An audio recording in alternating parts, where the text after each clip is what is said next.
I started my career off as a direct sales representative in a bank.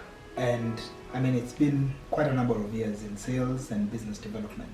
Over the years, I basically have evolved and I learned a couple of things about sales and business development. I'd like to share some of those things, and that is really mind-boggling is the change, the transition from basic sales to building relationship. And I mean, in those days, in the banking industry, what we were doing is pretty much hooking loans and credit cards all over Nairobi. And we never really built the kind of relationships that you're thinking about, because in most cases you have a one-year contract and you're thinking, what happens after my contract is over? You're probably thinking, I'm in this place temporarily and I need to get another job. But as the years go by and as begin to rise in levels, I've now had an opportunity not only to continually sell, but to also lead sales team. And in that, I also ended up becoming a trainer. One of the things that I've ended up having to train on and to really teach upcoming young people who have maybe probably just gotten into sales, or either they are building their small businesses as well, because that's another opportunity I've had to engage in, is to shift that mindset from sales to relationship building. And the model that I have used is something called the relationship pyramid. And in this pyramid, it's got about 5 levels. And the first level on that pyramid is what we call the non-existent level, where relationships with your customers, with the people that you're looking for business from, is literally non-existent. And non-existent in the sense that you only did business once. You probably approach this person just like the way a hawker would approach you during traffic, and would try to sell you a particular item, whether it is a pencil or whatever it is they want to sell you on the street, or sometimes even a book. You may never see this guy again. That's a very non-existent type of relationship. Why? Because it's a one-time engagement, it's gone, it's done. The second level is reactive, and this is where very many of us, where we only deal with our customers after selling them a good or service, or after engaging with them in business, where we only engage with them again when there's a problem. In banking, for example, I noticed that a lot of times we were engaging with our customers only after they begin defaulting on their loans.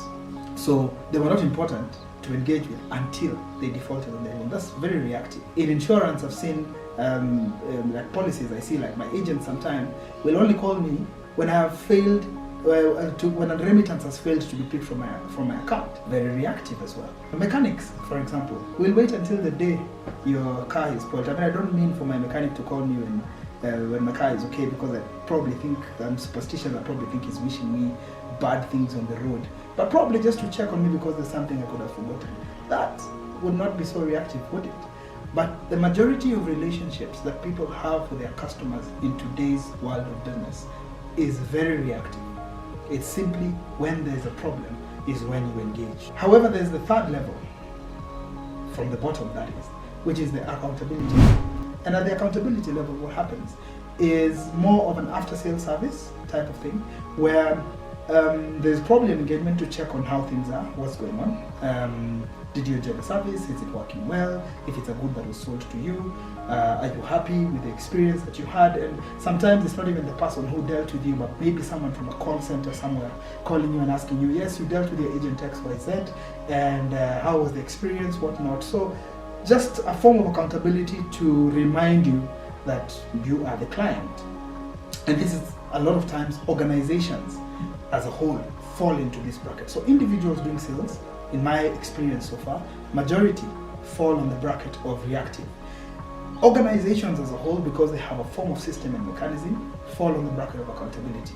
But there's the fourth level, which is fourth from bottom, second from top. And this is the level of continuous engagement, where you are continuously engaging with your clients.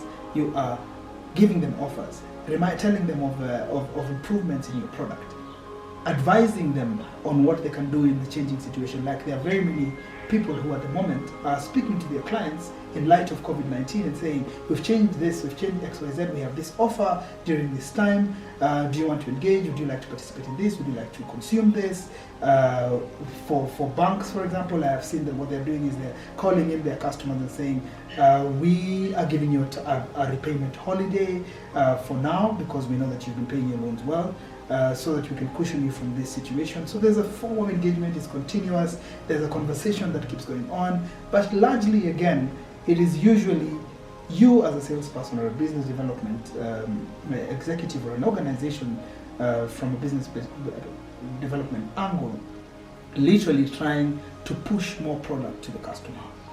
However, there is high level, and this is the top level on that pyramid, which I like to refer to as real partnerships. And real partnership is about need-based engagements with your clients, where you basically have gotten to a point where you have understood these customers so well that they don't even have to tell you what their next move is or what they will need next. It is so intense that you literally have become friends, and they know exactly what they begin to think of you as the center of knowledge in whatever area that they're dealing in. And as a result, they consult you, and by and large, they begin to refer you to their network of people for them to come to you to consume whatever product you're selling. So when I look at this pyramid, I always ask salespeople that I engage with, or sales managers, or people leading business development units, ask yourself, at what is the level of relationship that your customers are experiencing from you? Is it a non-existent? Most of your customers are probably dormant because you dealt with them once. Is it reactive? You only talk and deal with your customers when there are issues.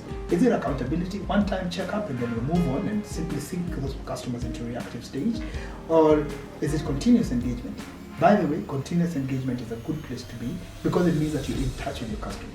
However, you take it to the next level and you begin to survey and ask your customers what they need, what they're looking for, so that you end up improving your products and services and move your customers to a place where you have real partnerships with them and they actually become ambassadors of your products and services. So look through that pyramid and ask yourself, where am I and how do I move to the next level?